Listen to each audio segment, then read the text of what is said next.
Weekly meal plan எழுதினாலும் கூட இந்த ஒரு ஸ்டெப்பை நம்ம பண்ணல அப்படின்னா நம்ம எழுதக்கூடிய மீல் பிளானை நிச்சயமாக ஃபாலோ பண்ண முடியாது. அது என்ன அப்படின்னா, நம்ம எழுதியிருக்கக்கூடிய மீல் பிளானில் இருக்கக்கூடிய வெஜிடபிள்ஸ் அண்ட் க்ராசரிஸ் இது ரெண்டுமே நம்ம வீட்டில் ஃபுல் பண்ணிடணும். ஃபுல் பண்ணுறது மட்டும் இல்லாமல் அதை கையோட செக்ரிகேட் பண்ணி ஆர்கனைஸ் பண்ணி வச்சிடணும். ஆர்கனைஸ் பண்ணி வைக்கல அப்படின்னா ஃப்ரிட்ஜ் ஃபுல்லாக வெஜிடபிள்ஸ் இருந்தாலும் கூட நம்ம என்ன சமைக்கிறது அப்படின்னு யோசிச்சுட்டே நிற்கிற வேண்டிய சூழ்நிலை தான் வரும். அதனால தான் நான் எப்போ வெஜிடபிள்ஸ் வாங்கினாலும் அது எல்லாத்தையும் தனித்தனியாக எடுத்து என்னென்னலாம் வாங்கியிருக்கேன் அப்படிங்கிறத ஐ லெவல் வைக்கிறதுனால, இந்த மாதிரி தனித்தனியாக செக்ரிகேட் பண்ணி கவர் பண்ணி வைக்கிறதுனால எனக்கு வெஜிடபிள்ஸ் வேஸ்டேஜ் ஆகாமல் என்னுடைய மீல் பிளானை நான் கரெக்டாக ஃபாலோ பண்ணிக்க முடியுது. நான் லஞ்சு, பிரேக்ஃபாஸ்ட்டு, டின்னருக்கு, அப்புறம் ஸ்நாக்ஸ்க்கு இது எல்லாத்துக்கும் என்னென்ன வெஜிடபிள்ஸ் எல்லாமே வாங்கியிருக்கேன், அதெல்லாமே எப்படி அரேஞ்ச் பண்ணி வைக்கிறேன் அப்படின்னு பார்க்கலாம். Welcome to my channel. நான் உங்கள் பிரியா. என் சேனலை சப்ஸ்கிரைப் பண்ணி தொடர்ந்து ஆதரவு கொடுத்துட்ருக்கேன். உங்கள் எல்லாருக்குமே ரொம்ப நன்றி. இனிமேல் சப்ஸ்கிரைப் பண்ண போகிறவங்களுக்கும் ரொம்ப ரொம்ப நன்றி. இப்போ நான் பண்ணிகிட்ருக்கக்கூடிய 30லேருந்து 40 மினிட்ஸ் ஒர்க்கு தான் என்னுடைய அடுத்து வரப்போகிற ஒரு வாரத்தை ஈஸி பண்ணி கொடுக்க போகுது. இப்போ நீங்கள் பார்க்குறதுக்கு நான் ஜஸ்ட்டு வெஜிடபிள்ஸ் அரேஞ்ச் பண்ணிட்டு இருக்க மாதிரி தான் தெரியும். ஆனால் அது உண்மை இல்லை. என்னுடைய ஃப்யூச்சர் ஒர்க்கை நான் ரொம்ப ஈஸி பண்ணிகிட்டு இருக்கேன். வெஜிடபிள்ஸ் வாங்கிட்டு வந்த உடனே கீரை க்ளீன் பண்ணி வைக்கிறது, வாழைப்பூ எடுத்து ரெடி பண்ணி வைக்கிறது, அப்புறம் காலிஃப்ளவர் கிளியர் பண்ணி வைக்கிறது, இந்த மாதிரி வேலையெல்லாம் நம்ம அந்த டைமே ரெடி பண்ணி வச்சிடணும். இது எல்லாமே பார்க்குறதுக்கு சிம்பிள் ஒர்க் மாதிரி தான் தெரியும். ஆனால் இதுதான் சிஸ்டம். இதை நம்ம பண்ணி வைக்கல அப்படின்னா தினம் தினம் நமக்கு ஒரு அரை மணி நேரம் வேஸ்ட் ஆகும். அதாவது 1 மணி நேரத்துலேருந்து 1.5 மணி நேரத்துக்குள்ளே நீங்கள் சமைச்சு முடிப்பீங்க அப்படின்னா, இந்த மாதிரி வேலையெல்லாம் எதுவுமே பண்ணி வைக்கல அப்படின்னா நிச்சயமாக 2 மணி நேரமாவது நீங்கள் நின்றுக்கிட்டே சமைக்கிற மாதிரி ஆகும். ஸோ நாளைக்கு வீடியோவில் அகெயின் ஒரு 7 AM ரொட்டீனை பார்க்கலாம்.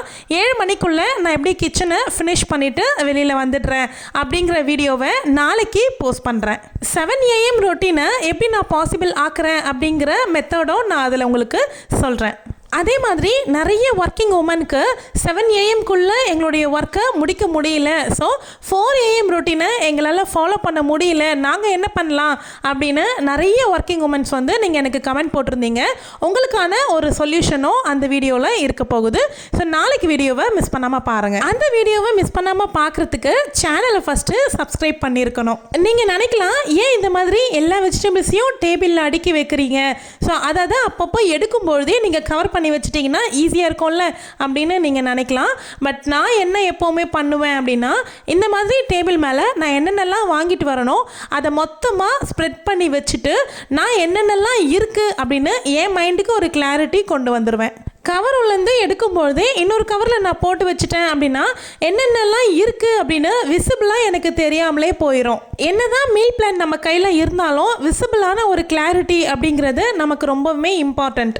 அப்படி நம்ம கண்ணால் என்னென்னலாம் இருக்குது அப்படின்னு மொத்தமாக வச்சு பார்க்கும்பொழுது அடுத்த ஒரு வாரத்திலேருந்து 10 நாளைக்கு நமக்கு காய்கறி பிரச்சனை இல்லை அப்படிங்கிறது நம்ம மைண்டில் ஸ்டோர் ஆகும். ஸோ அகெயின் நம்ம பை பண்ணுறத வேலையை வச்சுக்க மாட்டோம், வேஸ்டேஜையுமே நம்ம குறைப்போம். இவ்வளோ ப்ராடக்ட்ஸ் இருக்குது, ஸோ நம்ம இதை கரெக்டாக யூஸ் பண்ணி முடிக்கணும் அப்படிங்கிற மைண்ட் செட் நம்மளுக்கு வரும். வெஜிடபிள்ஸ் வாங்கினதுக்கு அப்புறமா நம்ம மீல் பிளான் போடுறதுனால நமக்கு கன்ஃபியூஷன்ஸ் அவாய்ட் ஆகும்.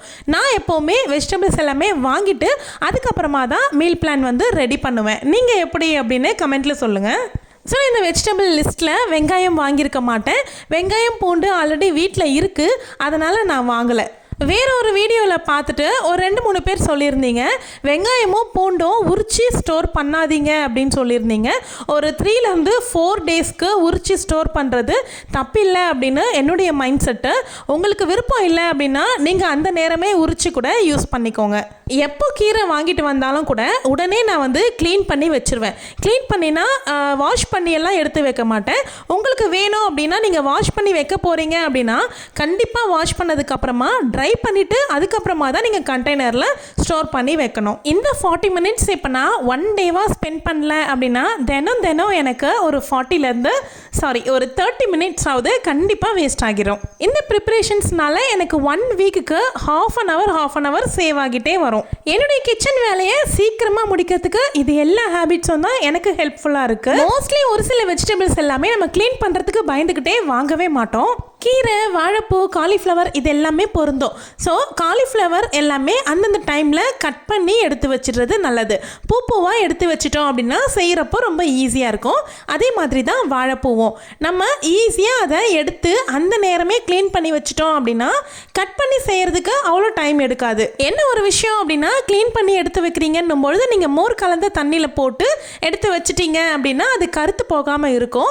மறுநாள் நீங்கள் எடுத்து கட் பண்ணி சமையலுக்கு யூஸ் பண்ணிக்கலாம். நீங்களும் தொடர்ந்து நாளைக்கு சமையலுக்கு தேவையான ப்ரிப்பரேஷன்ஸை எந்த மாதிரி செஞ்சு வச்சுக்கலாம் அப்படின்னு வீடியோ போடுங்க அப்படின்னு கேட்டுட்டு இருக்கீங்க. கண்டிப்பாக அந்த வீடியோ நான் போடுறேன். அப்கமிங்கில் நான் வீடியோ போட்டுடுறேன். கண்டிப்பாக நாளைக்கு ஆஃப்டர்நூன் இதே டைமுக்கு மார்னிங் 7 மணிக்குள்ளே எப்படி கிச்சன் ஒர்க்கை ஃபினிஷ் பண்ணலாம் அப்படிங்கிற வீடியோ தான் மேனுவலாக நான் போட்டு காமிக்க போகிறேன். நான் வந்து எல்லாமே கவரில் போட்டு தான் பேக் பண்ணி எடுத்து ஃப்ரிட்ஜில் வச்சுருவேன். ஸோ நீங்கள் இன்னுமே அழகாக மெயின்டைன் பண்ணணும் அப்படின்னா ஃப்ரிட்ஜில் ஸ்டோர் பண்ணி வைக்கிறதுக்கான கண்டெய்னர்ஸ் வந்து நிறையவே ஆன்லைனில் இப்போ அவைலபிளாக இருக்குது. அது எல்லாமே வாங்கி வச்சுக்கிட்டு நீங்கள் வந்து அந்த கண்டெய்னரில் அழகாக ஸ்டோர் பண்ணி வச்சுக்கலாம். ஃப்ரிட்ஜுக்கு யூஸ் பண்ணுற ஸ்டோரேஜ் கண்டெய்னர்ஸ்னுடைய லிங்க் வந்து டிஸ்கிரிப்ஷன்லேயும் ஃபஸ்ட்டு கமெண்ட்லேயும் கொடுக்குறேன். வேணுன்றவங்க கிளிக் பண்ணி செக் பண்ணி தேவைப்படுறவங்க வாங்கிக்கோங்க. இந்த மாதிரி டைம் எடுக்கிற விஷயங்களை நம்ம முன்னாடியே பண்ணி வச்சுக்கிட்டோம் அப்படின்னும்போது நமக்கு டைம் சேவ் ஆகும். அதே மாதிரி எல்லா காய்கறியும் ஒன்றா ஒரே கவரில் போட்டு நீங்கள் ஃப்ரிட்ஜில் வச்சிடுறீங்க அப்படின்னா வேஸ்டேஜ் அதிகமாக ஆகும். ஏதாவது ஒரு காய் வேஸ்ட் ஆகுது அப்படின்னா அதிலிருந்து வரக்கூடிய நீர்லேருந்து எல்லா காய்கறியுமே வேஸ்ட்டாக போயிடும். இந்த மாதிரி தனித்தனியாக கண்டெய்னர்லையோ இல்லைனா வந்து ஜிப்லாக் கவர்லையோ இல்லை இந்த மாதிரி பாலித்தீன் கவர்ஸ்லையோ எதில் நீங்கள் போட்டு வைக்கிறதா இருந்தாலும் தனித்தனியாக பிரித்து வச்சுட்டீங்க அப்படின்னா நீங்கள் எடுத்து யூஸ் பண்ணுறதுக்கும் ஈஸியாக இருக்கும். ஏதாவது வீணாக போகுது அப்படின்னா அந்த ஒரு பொருளோடையே போயிடும். சின்ன வெங்காயம், பூண்டு இதெல்லாமே உரிச்சு வைக்காதீங்க அப்படின்னு சொல்கிறீங்க. ஆனால் மார்னிங் டைமில் பிஸியான டைமில் உட்காந்துட்டு பூண்டு, சின்ன வெங்காயம் எல்லாமே உரிச்சிக்கிட்டு இருந்தோம் அப்படின்னா நமக்கு எவ்வளோ டைம் வேஸ்ட் ஆகும் யோசிச்சு பாருங்க. நம்ம அதெல்லாம் செய்யறதுக்கு பதிலாக அட விடுப்பா இன்னைக்கு ஏதாவது வெளியில் வாங்கி சாப்பிடலாம் அப்படின்ற மைண்ட் செட்டுக்கே வந்துடுவோம். ஸோ நம்ம ஒரு 3 நாளைக்கு உரிச்சு வச்சுக்கிறோன்னும்போது அது பரவாயில்லைங்க. வெளியில் வாங்கி சாப்பிட்றத விட இது வந்து ஹெல்த் பெனிஃபிட் தான். ஒரு சிலர் வந்து 3-4 டேஸ்க்கு தேவையான வெஜிடபிள்ஸ் கூட கட் பண்ணி வைப்பாங்க. ஸோ அவங்க வந்து ஒர்க்கிங்காக இருக்கீங்க அப்படின்னா அதெல்லாமே பண்ணிக்கலாம். பட் நம்ம வீட்டில் தான் இருக்கோம் அப்படிங்கிற பட்சத்தில் நம்ம கட் பண்ணி வைக்கணும்னு அவசியம் இல்லை. அதாவது நாளைக்கு சமையலுக்கு தேவையானதை மட்டும் இன்னைக்கு கட் பண்ணி வச்சுக்கிட்டோம் அப்படின்னா போதுமானது. அதை வந்து ப்ரிப்ரேஷன் வீடியோவில் நான் தனியாக டீட்டெயிலாக சொல்கிறேன். நீங்கள் ஃப்ரிட்ஜில் ஸ்டோர் பண்ணி வைக்கும்போது எதெல்லாம் ஃபஸ்ட்டே காலி பண்ணணுமோ அதெல்லாம் முன்னாடி பக்கமாக அடுக்கிக்கோங்க. எதெல்லாம் ஒரு வாரம் இருந்தால் கூட நல்லாயிருக்கும் அப்படிங்கிற பொருளை நீங்கள் பின்னாடி பக்கம் அடுக்கிக்கோங்க. அதாவது உங்களுடைய மீல் பிளானில் மண்டே, டியூஸ்டே, வெட்னஸ்டே அதுக்கு செய்யக்கூடிய வெஜிடபிள்ஸை முன்னாடியும், ஸோ தேர்ஸ்டே, ஃப்ரைடே, சாட்டர்டேக்கு செய்யக்கூடிய வெஜிடபிள்ஸை பின்பக்கமாக அடுக்கி வச்சுக்கிட்டிங்கன்னா நீங்கள் எடுக்கும்போது ஈஸியாக ஸ்டெப் பை ஸ்டெப்பாக எடுத்து யூஸ் பண்ணிக்கலாம். சமையலில் எல்லாமே சேர்க்கறதுக்கு தேவையான மாதிரி நான் ஒரு கண்டெய்னர் பாக்ஸுமே வாங்கி வச்சுருந்தேன். லாஸ்ட் வீடியோவில் காமிச்சிருந்தேன். ஒரே பாக்ஸில் 6 வந்து கம்பார்ட்மெண்ட் வரும். அதில் வந்து நம்ம பச்சை மிளகா, சின்ன வெங்காயம், பூண்டு, கருவேப்பிலை, கொத்தமல்லி, புதினா இந்த மாதிரி எல்லாமே ஒரே பாக்ஸில் போட்டு வச்சுக்கலாம். அந்த பாக்ஸினுடைய லிங்க்குமே நான் டிஸ்கிரிப்ஷன்லேயும் ஃபஸ்ட் கமெண்ட்லேயும் கொடுக்குறேன். வேணுன்றவங்க வாங்கிக்கோங்க. சமைக்கும் போது அந்த ஒரு பாக்ஸை எடுத்துகிட்டு வந்தோம் அப்படின்னா எதையுமே மிஸ் பண்ணாமல் சமையலுக்கு யூஸ் பண்ணிவிட்டு திரும்பவும் கொண்டு வந்து ஃப்ரிட்ஜில் வச்சிடலாம். டெய்லி சமைக்கிறது கஷ்டம் கிடையாதுங்க. டெய்லி டிசைட் பண்ணுறது தான் கஷ்டம். ஸோ ஒரே நாளாக நீங்கள் டிசைட் பண்ணி வச்சுக்கோங்க. இந்த மாதிரி வாங்கி ஸ்டோர் பண்ணியும் வச்சுக்கோங்க. இந்த மாதிரி எல்லாத்தையும் ப்ரிப்பேர் பண்ணி வச்சுட்டோம் அப்படின்னா மார்னிங் டென்ஷன் வந்து நமக்கு கம்மியாகும். மைண்ட் ஸ்பேஸ் வந்து நல்லாவே சேவ் ஆகும். நமக்கு எப்போவுமே மைண்டு ஃப்ரீயாக லோடு இல்லாமல் இருந்துச்சு அப்படின்னா தான் வீட்டு வேலைகள் எல்லாமே செய்யறதுக்கு நம்ம மனசு லைட்டாக இருக்கும். இந்த மாதிரி ஸ்மால் சிஸ்டம்ஸ் எல்லாமே நம்ம பில்ட் பண்ணிட்டோம் அப்படின்னா வீட்டில் பண்ணக்கூடிய ஒர்க்கு ரொம்பவே ஸ்மூத் ஆயிரும். பெருசாக ப்ரொடக்டிவாக ட்ரிக்ஸ் எல்லாமே யூஸ் பண்ணணும் அப்படின்னு அவசியம் கிடையாது. சிம்பிளாக கிளாரிட்டி இருந்தாவே போதும். நம்ம போடக்கூடிய மீல் பிளான் ஒர்க் ஆகணும் அப்படின்னா இந்த மாதிரி ப்ரிப்பரேஷன்ஸ் தாமே பேக் போன். ஒரு சிஸ்டர் கேட்டிருந்தாங்க, நீங்கள் வீடியோவில் எப்படி திக்காமல் திணறாமல் பேசிட்டுறீங்க அப்படின்னு சொல்லிட்டு. நீங்கள் பேச போகிற பாயிண்ட்ஸ் எல்லாமே ஸ்கிரிப்ட் எழுதி வச்சுக்கிட்டு பேசுவீங்களா அப்படின்னு சொல்லி கேட்டிருந்தாங்க. எனக்கு உண்மையிலேயே அவங்களுக்கு வீடியோலேயே அவங்களுக்கு கமெண்ட்டில் ரிப்ளை பண்ணிட்டேன். இருந்தாலும் வீடியோலேயே சொல்லிக்கிறேன், ஸ்கிரிப்டெல்லாம் எழுதி வச்சு பேச மாட்டேங்க. நான் என்ன மெயினாக பேச போகிறேனோ அதை வந்து 4 to 5 பாயிண்ட்ஸ் மட்டும் நான் எழுதி வச்சுப்பேன். அதாவது டைட்டில் மாதிரி. அதுக்கப்புறமா உங்ககிட்ட பேசும்பொழுது நான் அப்படியே எனக்கு என்ன தோணுதோ அந்த டைமுக்கு என்ன டிப்ஸ் உங்களுக்கு சொல்லணும்னு நினைக்கிறேனோ அதை கரெக்டாக சொல்லிடுறேன். அதே மாதிரி நம்ம போடக்கூடிய மீல் பிளான் நம்மளால் ஏன் ஃபாலோ பண்ண முடியல அப்படிங்கிற ரீசன்ஸு உங்களுக்கு வீடியோவாக வேணும் அப்படின்னா கமெண்ட்டில் சொல்லுங்கள். நான் கண்டிப்பாக அடுத்தடுத்த வீடியோஸில் லிஸ்ட்டில் நான் அதையும் எழுதி வச்சிடுறேன். உங்களுக்கு கண்டிப்பாக வீடியோ கொடுத்துட்றேன். நிறைய பேர் வந்து என்னோட வீடியோ பார்க்குறீங்க, கமெண்ட் பண்ணுறீங்க, பட் சப்ஸ்கிரைப் பண்ண மாட்டிருக்கீங்க. வீடியோ பிடிச்சிருக்கு அப்படின்னா லைக்கும் பண்ண மாட்டிருக்கீங்க. லைக் பண்ணுறதுனால என்னங்க ஆக போகுது? எனக்கு ஒரு உற்சாகம் வரும்ல, ஓ இவ்வளோ பேருக்கு இந்த வீடியோ பிடிச்சிருக்கு அப்படின்ட்டு. ஸோ வீடியோ பிடிச்சிருந்தா கண்டிப்பாக லைக் பண்ணுறதுக்கு மறந்துடாதீங்க. அதே மாதிரி உங்களுக்கு எந்த மாதிரியான வீடியோஸ் வேணும் அப்படின்னு நீங்கள் நினைக்கிறீங்களோ அதை கமெண்ட் செக்ஷனில் சொல்லுங்கள். நான் சொல்கிற விஷயங்கள் எல்லாமே உங்களுக்கு ரொம்ப ரொம்ப யூஸ்ஃபுல்லாக இருக்குது அப்படின்னா வீடியோக்கு ஹைப் கொடுத்துக்கோங்க. உங்களுக்கு ரொம்ப பிடிச்சவங்க இந்த விஷயங்கள் எல்லாமே ஃபாலோ பண்ணணும் அப்படின்னு நீங்கள் நினைக்கிறீங்கன்னா இந்த வீடியோவை அவங்களுக்கும் ஷேர் பண்ணுங்கள். நாளைக்கு போட போகிற வீடியோவை மிஸ் பண்ணாமல் பார்க்கறதுக்கு சேனலை இப்போவே மறக்காமல் சப்ஸ்கிரைப் பண்ணி வச்சுக்கோங்க. கிச்சன் வேலையை சீக்கிரமாக முடிக்கிறதுக்கும் வீடை க்ளீனாக வச்சுக்கிறதுக்கும் இந்த மாதிரியான விஷயங்கள் எல்லாமே அடுத்தடுத்த வீடியோ போஸ்ட் பண்ணுறதுக்கு தயாராக இருக்கேன். நீங்கள் பார்க்குறதுக்கு தயாராக இருங்க. தேங்க்யூ.